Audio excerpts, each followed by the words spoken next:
The baseball world is waiting on its next commissioner. Major League owners will decide between Tom Werner, the owner of the Boston Red Sox, and Rob Manfred, who is the chief operating officer of MLB. Whoever gets the top job has challenges aplenty awaiting him in this $8 billion-ish business. Joining us now to talk about it is Bob Boland. He's professor of sports at New York University. Professor Boland, welcome. Good to have you with us.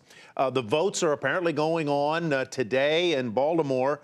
What are the prime challenges that whoever wins this race face? Really threefold.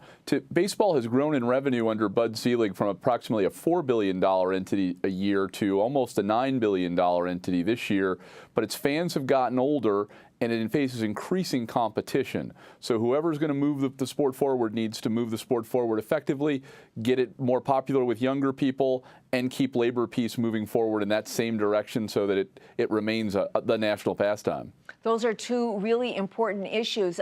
Who do you think would be the better person to accomplish that? Well, if I were thinking about the revenue, the candidate, the three finalists are Tim Brosnan, the chief of business operations for Major League Baseball, might be the one who fits this prescription best. He has the lowest level of support, and in many cases, he and Werner are tied together as almost a package to stop the favorite, Rob Manfred, the labor lawyer.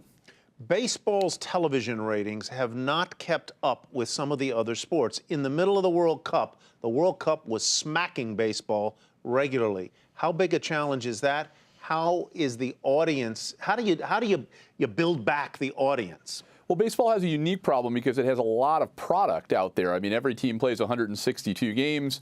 There are 81 home games. All of them are on television now. So you've really kind of divided down the baseball product a lot.